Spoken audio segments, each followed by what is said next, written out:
உங்களுக்கு என்னோட உதவி தேவையா? நீ எனக்கு உதவி பண்ண போறியா? அன்னைக்கு நான் உதவி கேட்டப்போ நீ என்ன காட்டி கொடுத்தல்ல, எல்லாரும் முன்னாடியும் நான் போய் சொன்னதா சொன்னேன். நீ என்னைக்கும் என் பிசியோதெரபிஸ்ட் ஆக முடியாது. எனக்கு உன்னோட உதவியும் தேவையில்லை. நான் சொல்றது கொஞ்சம் கேளுங்க. வாய மூடு. நான் எதையும் கேட்க விரும்பல. நான் தெரு முனையில இருக்கிற வைத்தியர் கிட்ட கூட போவேன். ஆனா ஒன்ன ட்ரீட்மெண்ட் பார்க்க விட மாட்டேன். இங்க பாருங்க, என்ன இங்க ராக் ஸ்டார் அபி தான் அனுப்புனாரு. அவர் தான் உங்களுக்கு முதல்ல தள்ளு. ரிஷப்,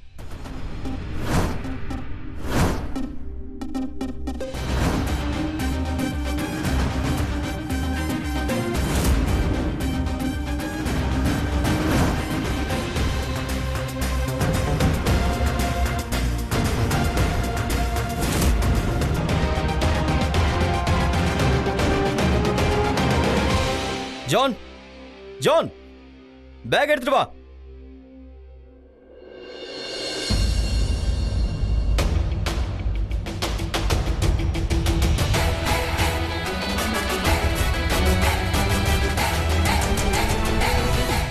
நான் இங்க உனக்காக வரல. நான் இங்க ஒரு பார்ட்டிக்காக தான் வந்திருக்கேன். நான் ஒண்ணு சைக்கோ இல்ல, பிசியோ. அப்படியா?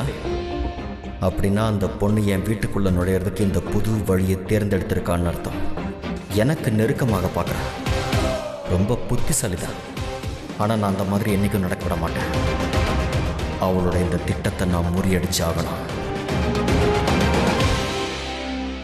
ரிஷப், ரிஷப், நான் உங்களுக்கு மறுபடியும் அந்த கால்குலேஷன் எல்லாத்தையும் திருப்பி ஐயோ, எப்ப பாரு போன் பேசிக்கிட்டே இருப்பான். நாம ஒரு தடவை ப்ராஜெக்ட்ல உட்கார்ந்தா எல்லாத்தையும் கிளியரா டிஸ்கஸ் பண்ணிக்கலாம். ரிஷப், நான் நான் இப்பவே சொல்றத மெயில் கேளு. பண்றேன். ரிஷப், கண்டிப்பா பண்ணிடுறேன். ஓகே, அந்த ப்ராஜெக்ட் ரிஷப், பொறுத்த வரைக்கும் எனக்கு எந்த பிசியோதெரபிஸ்டும் தேவையில்லை. I don't need it.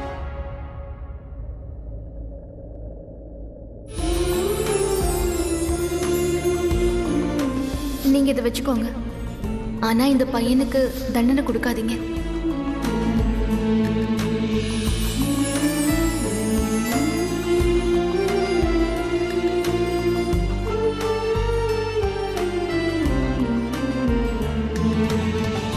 எனக்கு அவ தேவையே இல்ல. அவளை இங்க இருந்து போக சொல்லு. என்ன, எதுக்கு? அந்த யாரு? பொண்ணு. ஓ, இவதான் புதுசா வந்த பிசியோ டாக்டரா? அபி ரெக்கமெண்ட் பண்ணா அவங்க நல்ல டாக்டரா தான் இருப்பாங்க. ஒரு தடவை அவங்கள பிசியோ பண்ண விட்டு தான் பாருங்களேன். உங்களுக்கு பிடிக்கலனா நாம அவங்கள நிறுத்திடலாம். அண்ணா, இந்த பொண்ணுக்கு நான் 2 சான்ஸ் கொடுத்துருக்கேன். ஆனா இவ புரிஞ்சுக்கிற மாதிரி தெரியல. ரொம்ப பிடிவாத கரியா இருக்கா. அதோட இன்னைக்கு நம்ம வீடு வரைக்கும் வந்திருக்கா. What you mean? வீடு வரைக்கும் வந்திருக்காங்கன்னா? சரி, இவங்களை எப்படி உனக்கு தெரியும்? அது ஒரு பெரிய கதை தான். கடந்த ஒரு வாரமா இவன் என்ன ஃபாலோ பண்ணிட்டு இருக்கான். சமீபத்தில் போலீஸ் ஸ்டேஷன்ல, அப்புறம் பார்ட்டில, அதுக்கு முன்னாடி கார்ல. நான் எத்தனையோ பொண்ணுங்களை பார்த்திருக்கேன். ஆனா இப்படி ஒரு பொண்ணை பார்த்ததே இல்லை. ஹலோ, நீ என்ன தப்பா புரிஞ்சிட்டு இருக்கேன்னு நினைக்கிறேன். எனக்கு உன் மேல கொஞ்சம் கூட இன்ட்ரெஸ்ட் இல்ல. Got it? மனசுல ஒண்ணு வச்சுக்கிட்டு வெளியே ஒண்ணு பேசிக்கிட்டு இருக்க. உன் பின்னாடி நிறைய பொண்ணுங்க சுத்தலாம். ஆனா உன் மூஞ்சி கூட நான் பார்க்க விரும்பல. பணக்காரன் ஒருத்தன் கிடைச்சா போதும், பின்னாடியே வந்துட வேண்டியது. நான் ஒண்ணு அறிவே இல்லாத முட்டாள் இல்ல. உன்ன மாதிரி பணக்காரனுக்கு மயங்கறதுக்கு. ஆள் நல்லா அழகா டிப்டாப்பா ஸ்மார்ட்டா இருந்தா போதுமே. உங்கள மாதிரி ஆளுங்க விட மாட்டீங்களே. நீ ரொம்ப ஸ்மார்ட்டா இருக்கேன்னு நீ தான் சொல்லிக்கணும். நீயும் உன் மூஞ்சியும் ச்சீ. guys enough. சின்ன பசங்க மாதிரி சண்டை போட்டுக்கிட்டு இருக்காதீங்க. 2 நிமிஷம் அமைதியா இருக்கீங்களா? பாட்டி, உங்களுக்கு என்னதான் ப்ராப்ளம்? நான் ஓல்டு தான், ஆனா மென்டல் இல்ல. அப்புறம் அவளுக்கு எக்ஸ்பீரியன்ஸே இல்ல. முட்டையில இருந்து வந்த கோழி குஞ்சு தந்தூரி சிக்கன் ஆகுமா என்ன? இவளோட முகத்திலே எழுதி ஒட்டி இருக்கே, இவ ஒரு எல்போடுன்னு. இங்க பாரு, நான் ஹாஸ்பிட்டலுக்கு கூட வரேன். ஆனா இவ எனக்கு ட்ரீட்மெண்ட் கொடுக்க கூடாது. Sorry bro.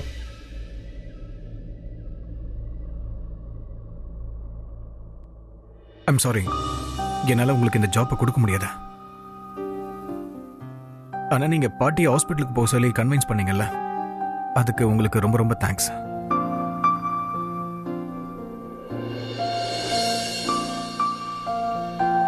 ஹலோ,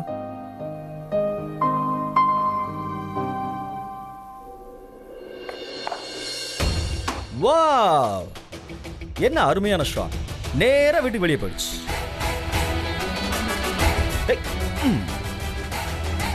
ஓஹோ, உனக்கு போலிங் பண்ணவும் தெரியுமா?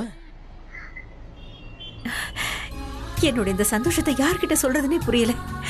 நான் பிரக்யாவுக்கு ஃபோன் பண்றேன். அவகிட்ட எல்லா விஷயத்தையும் போன்ல சொல்ல முடியாது. ஏன்னா அந்த தனு ஆலியாவும் கேட்டுட்டாங்கன்னா.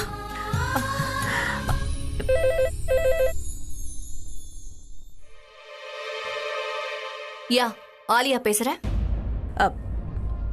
பிரக்யா கிட்ட போன கொடு. உங்களுக்கு அவகிட்ட என்னதான் பேசணும்? நீங்க என்கிட்ட சொல்லுங்க, நானே அவகிட்ட சொல்லிடுறேன். இங்க பாரு ஆலியா, நான் என் பொண்ணு பிரக்யா கிட்ட பேசணும். நீ போனை கொண்டு போய் அவகிட்ட கொடு. நான் அப்புறம் நேர்ல வந்தேன், எனக்கு என்ன வேலைங்கறத உனக்கு நல்லா சொல்லி புரிய வைப்பேன். ஒழுங்கா போனை கொண்டு போய் அவகிட்ட கொடு. பிரக்யா, உனக்கு தான் போன். உன்னோட அம்மா. என்னோட அம்மாவா? பிரக்யாவோட அம்மா. பேசு.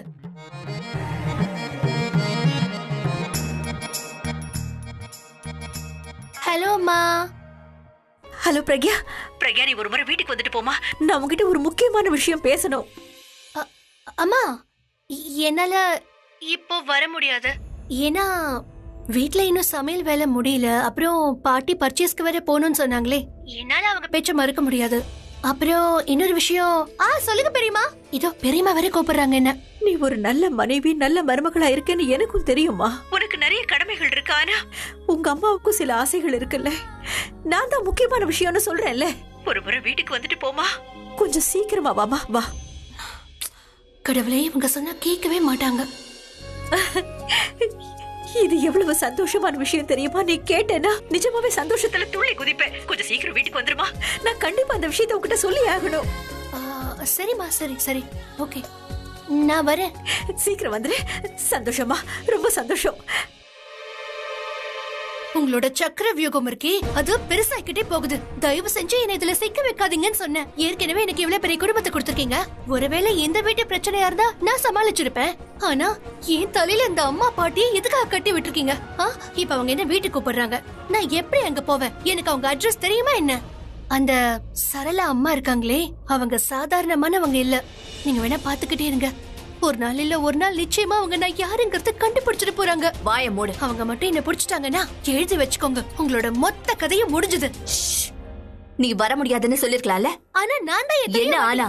நீ சரியான ஆள் தான். முதல்ல நீயே பிரச்சனையில மாட்டிக்கிற, அதுக்கப்புறம் என்கிட்ட வந்து அதுக்கு தீர்வு சொல்லுன்னு சொல்ற. என்ன பார்த்தா உனக்கு என்ன ஜீனி மாதிரி தெரியுதா? உங்களுக்கு காதையிலே இல்ல செவடாயிட்டீங்களா? நான் போன்ல எவ்வளவு சாக்கு போக்கு சொன்ன நீங்களே கேட்டீங்களே. அவங்க நான் சொல்றத காதல வாங்காம இப்பவே வா இப்பவே வானா நான் என்ன பண்றது சொல்லுங்க? நான் அவங்க கிட்ட சொல்லவா, நீங்க இப்ப தட்டிக்கிட்டு இருக்கிற கதவு தப்பான கதவு, நான் உங்களோட மகளே இல்லன்னு சொல்லிடவா? ஒரு 4-5 பேரு என்ன இந்த வீட்டுக்குள்ள உங்க மகளா நடிக்க தள்ளி விட்டுட்டாங்கன்னு சொல்லிடவா? கொஞ்சம் வாய மூடு. பாரு, கண்டிப்பா நீ போய் தான் ஆகணும். நான் எதுக்கு? நான் சொல்றத கொஞ்சம் கேக்குறியா? உன் மனசுக்குள்ள என்ன இருக்குன்றத நீ மறந்துட்ட போல இருக்க. சரி, ஓகே, உனக்கு ஞாபகம் வந்துருச்சுன்னா இப்ப நீ கிளம்பு. நான் உன்னை டிராப் பண்றேன்.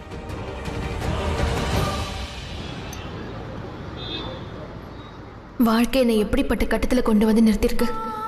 இங்க என்ன சுத்தி ஏகப்பட்ட கேள்விகள் இருக்கு. ஆனா ஒரு பதில் கூட கிடைக்க மாட்டேங்குது. எவ்வளவு முயற்சி பண்ணாலும் வேலை மட்டும் கிடைக்கவே மாட்டேங்குது. இன்னொரு பக்கம் ஸ்ருதிய ஆண்டி வீட்டை விட்டு வெளியே போக சொல்லிட்டாங்க. ஒரு ஜாப் இருந்தாலாவது வெளியே வாடகை வீடை நான் பார்த்திருப்பேன். அங்க நாசிக்ல உள்ள வீடும் போயிடுச்சு. இங்க அம்மாவை தேடுறதுக்கு இந்த ஊருக்கு வந்துட்டேன். என்ன பண்றது? ஏன்னா இது அப்பாவோட கடைசி ஆசையாச்சு. அம்மா தான் கிடைக்கல, அட்லீஸ்ட் வேலை கிடைச்சாலாவது நல்லா இருக்கும். ஆனா இப்போ வேலையும் இல்லை, தங்கறதுக்கு வீடும் இல்லை. இது ரொம்ப அநியாயமா இருக்கு. கடவுளே, எனக்கு ஏன் இந்த தண்டனை? பலூன் வாங்கிக்கோங்க, பலூன்.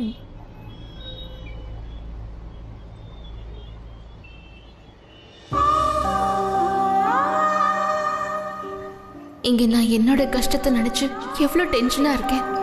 ஆனா அந்த பொண்ணுக்கு எவ்வளவு ஆசை கனவெல்லாம் இருக்கும், எவ்வளவு டென்ஷனா இருக்கும். ஆனா அப்ப கூட அவ தோல்வியை ஒத்துக்கல, சிரிச்சு சந்தோஷமா இருக்கா. என்கிட்ட கடைசியா 30 ரூபா மட்டும்தான் மிச்சம் இருக்கு. சரி, பரவாயில்ல, குறைஞ்சது சாப்பாடாவது சாப்பிடுவாங்க. 10 ரூபாய்க்கு ஒரு பலூன். பலூன் வாங்கிக்கோங்க, பலூன். பாப்பா நில்லு, நான் இந்த பலூன்ஸ் எல்லாம் வாங்கிக்கிறேன். எவ்வளவுன்னு சொல்லு. 1 10 ரூபாய்.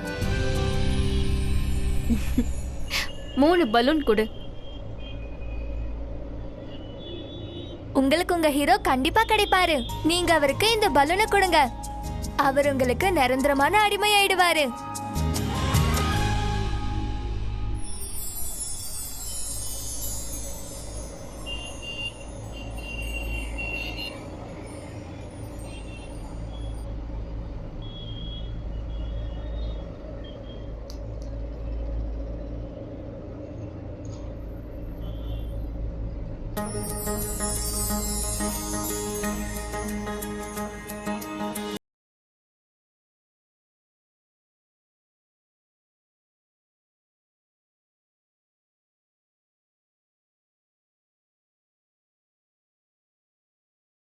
இங்க பாருங்க. ஹலோ. யா சொல்லுங்க. சாரி, அது என்னோட பலூன். ஓ. என் கையில இருந்து மிஸ் ஆயிடுச்சு. Thank you.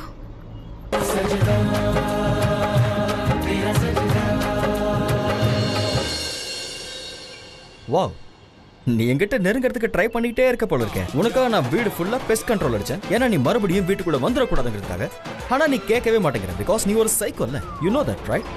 நீ ஒன்று பண்ண, உன்னோட இந்த இதயத்தை இல்லாத யாருக்காவது கொடு. எக்ஸ்கியூஸ் மீ மிஸ்டர் ஹெட்வைட். முதல் விஷயம், இது உனக்காக ஒண்ணும் இல்ல. அப்புறம் இன்னொரு விஷயம், ஒரு பொண்ணை காதலிக்க உனக்கு எந்த தகுதியும் இல்லை.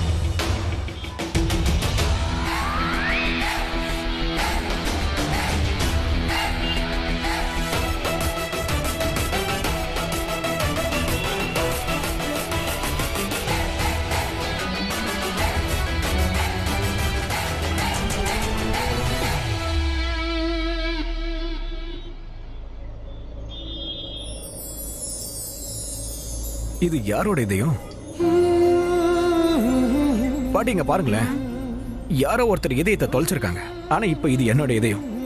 நீங்க பிசியோதெரபிக்கு வர ஒத்துக்கிட்டதுனால இந்த இதயத்தை நான் உங்களுக்கு தரேன். போடா. Thank you. Enjoy my love.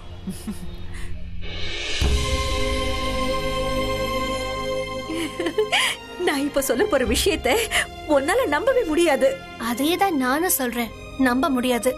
அப்புறம் ஏன் சொல்லி டைம் வேஸ்ட் பண்றீங்க? ஓகே, நான் கிளம்புறேன், எனக்கு நிறைய வேலை இருக்கு. ஐயோ உட்காரு. நான் என்ன சொல்ல வந்தேனா, நான் சொல்ற விஷயத்த கேட்டேனா உனக்கு அதிர்ச்சியா இருக்கும்னு சொல்ல வந்தேன். அது ஒரு சந்தோஷமான அதிர்ச்சி. சந்தோஷம் அதிர்ச்சியா? எங்க கேக்லாம் விட மாட்டாங்க போல இருக்கே. எத்தனை வருஷமா நான் அந்த கடவுள்கிட்ட இதை வேண்டிக்கிட்டு இருந்தேன். என்னோட 2 பொண்ணுங்களும் எனக்கு திரும்ப கிடைக்கணும்னு சொல்லி கடவுள் என்னோட வேண்டுதலை இப்பதான் நிறைவேற்றிருக்காரு. கடவுளே, ஏற்கனவே எவ்வளவு பெரிய குடும்பம் எனக்கு இருக்கு, இப்ப புதுசா 2 தங்கச்சி வேறயா? உன்னால இதை நம்ப முடியல.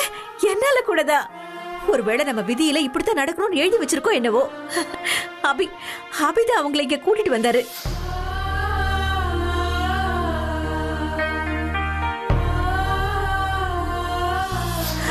அதுக்கப்புறம் ஜானகியோட மோதிரம் தொலைஞ்சு போச்சு. நான் அவகிட்ட எவ்வளவோ சொல்லி பார்த்தேன், அந்த பொண்ணுக்கு அப்படி திருட மாட்டாங்க. நானும் அவதான் என் பேச்ச கேட்கவே இல்லை. அதனால நான் போய் அவங்க பெட்டியெல்லாம் செக் பண்ணேன். பெட்டியில இருக்கிற துணிகளை எல்லாம் எடுத்துட்டு பார்க்கும்போது அந்த பெட்டியில இருந்து ஒரு போட்டோ கிடைச்சது. அந்த போட்டோல ஒரு 2 தங்கச்சியும் உங்க அப்பாவும் இருந்தாங்க.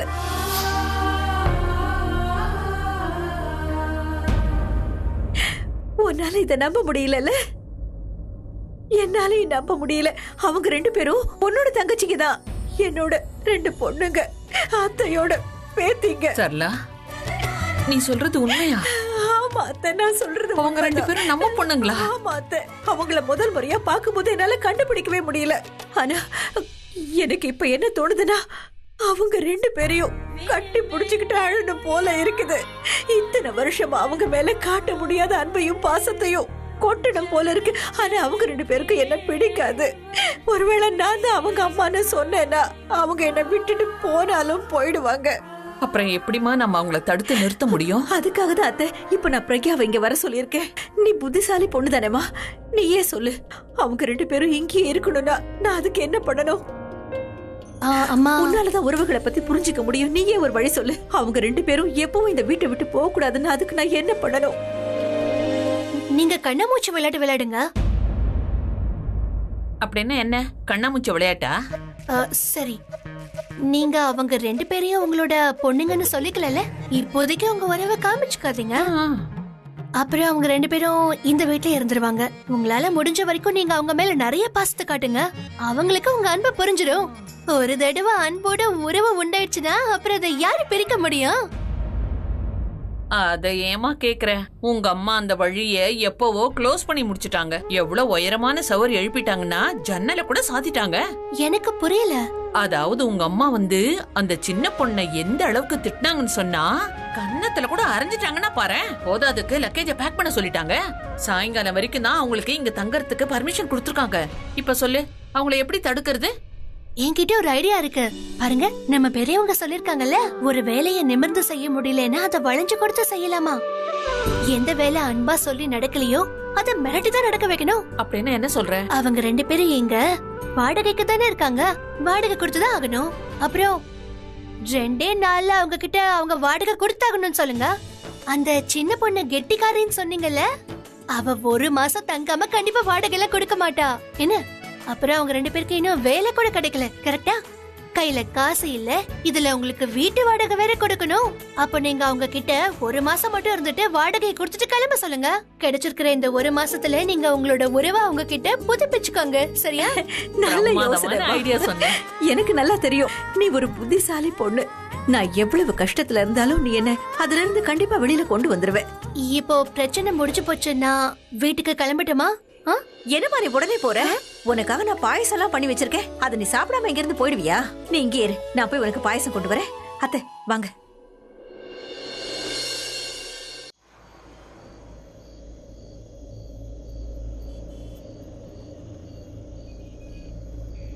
இது நல்ல ஹாஸ்பிட்டல் மாதிரி தான் இருக்கு. இங்கேயும் ஒரு வாட்டி ட்ரை பண்ணி பார்க்குறேன். ஒரு சாதாரணமான ஜாப் கிடைச்சா கூட ஓகே தான்.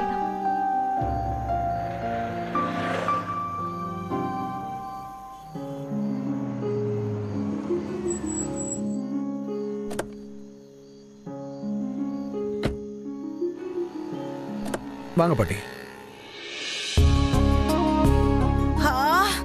கடவுளே, இதுக்காக தான் நான் பிசியோ வீட்டுக்கே வர வச்சு நீங்க தான் வேணாம். நீங்க இப்பெல்லாம் நீங்க வர வர வயசுக்கு மீறின பிடிவாதத்தை பிடிக்கிறீங்க. அட சும்மா இருப்பா.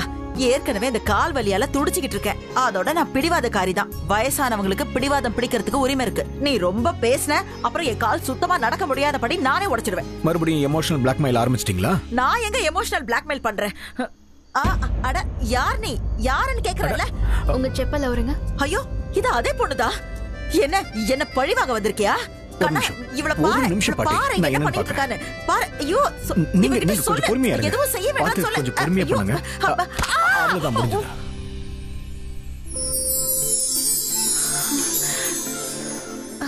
இப்போ நீங்க உங்க செருப்பை போட்டுக்கோங்க.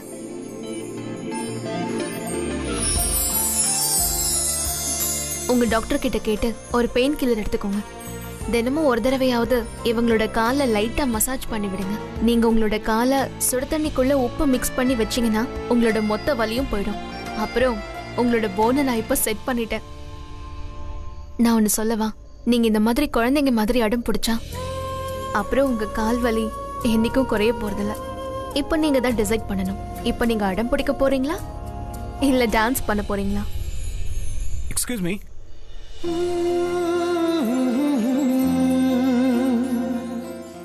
ஆக்சுவலா காலையில அந்த மாதிரி நடந்ததுக்கு உங்ககிட்ட I am really sorry. It's okay. Arunkumar. Mister Luthra, நீங்க தப்பா நினைக்கலன்னா நான் ஒரு விஷயத்த சொல்லுவேன். நீங்க மறுபடியும் இந்த ஜாப்ல ஜாயின் பண்ணீங்கன்னா எனக்கு ரொம்ப சந்தோஷமா இருக்கும். ஆனா உங்க வீட்ல எல்லாரும் நீங்க அவங்கள பத்திலாம் எதுவுமே யோசிக்காதீங்க. உங்களை பத்தி யாரு என்ன சொன்னாலும் நான் கேட்க போறதில்ல. என் பாட்டி சொன்னாலும் சரி, என் தம்பி சொன்னாலும் சரி. நீ என்ன பேசிட்டு இருக்க ரிஷப்? நான் இவளை என்னோட பிசியோவா ஒத்துக்க மாட்டேன். பாட்டி போதும். நீங்க வலியில துடிச்சுக்கிட்டு இருந்தீங்களே, யாரு சரி பண்ணாங்க சொல்லுங்க? இவங்க தானே. She is the right physiotherapist for you. அது மட்டும் இல்லாம அபி உங்களுக்கு கொடுத்த சர்டிபிகேட் எல்லாமே சரிதான். சரி, அபி சொல்லிருக்கான்ல, அவன் என்னோட சூப்பர் ஸ்டார். அதனால அவனுக்காக நான் அவளுக்கு ஒரு சான்ஸ் தரேன். But only one chance. இவங்க திறமை என்னன்னு எனக்கு தெரிஞ்சிருச்சு. இவங்களுக்கு செகண்ட் சான்ஸ்ன்றது தேவையே படாத. நீங்க நாளையில இருந்தே வரலாம். ஒரு நிமிஷம். இது என்னோட பழக்கமா எடுத்துங்க, இல்லைன்னா நீங்க வேற எது வேணாலும் எடுத்துங்க. நான் டீல் முடிக்கும் போது கண்டிப்பா செக் ஆர் கேஷ் கொடுக்கறது வழக்கம். தயவு செஞ்சு இதை நீங்க வச்சுக்கோங்க ப்ளீஸ். அப்பதான் பார்ட்டி டீல் ஃபைனலிஸ்ட் ஆயிடுச்சுன்னு நம்புவாங்க. இதுக்கப்புறம் அவங்க ஒத்துக்காம இருக்கவும் முடியாது.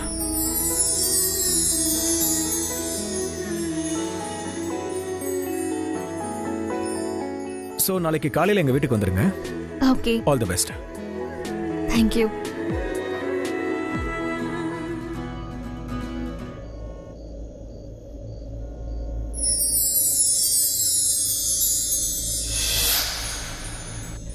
உங்களுக்கு உங்க ஹீரோ கண்டிப்பா கிடைப்பாரு. நீங்க அவருக்கு இந்த பலூனை கொடுங்க. அவர் உங்களுக்கு நிரந்தரமான அடிமையாயிடுவாரு. இது அந்த பலூன்.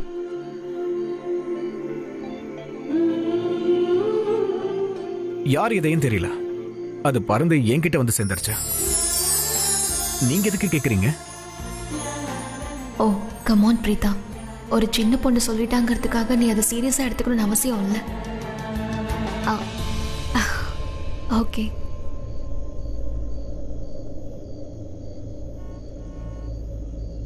இந்த பொண்ணு ரொம்பவே புத்திசாலிதான். இவ வீட்டுக்கு வராம இருக்கிறதுக்கு எதையாவது செஞ்சாகணும். அந்த கரண் என்ன அவங்க வீட்டுக்குள்ள வரக்கூடாதுன்னு மிரட்டிட்டு போயிருக்கான். இப்போ அந்த ஹெட்வைட் பிடிச்சவன் என்ன பண்ணுவான்? நாளைக்கு என்ன அவங்க வீட்டில் பார்த்ததும் அவனுக்கு பயங்கர ஷாக்கிங்கா இருக்க போகுது. என்ன சைக்கோ நான் சொல்றான். அவனோட ஹெட்வைட் நான் அடியோட ஒழிக்கல, அதுக்கப்புறம் என்னோட பேரு பிரீதா இல்லை.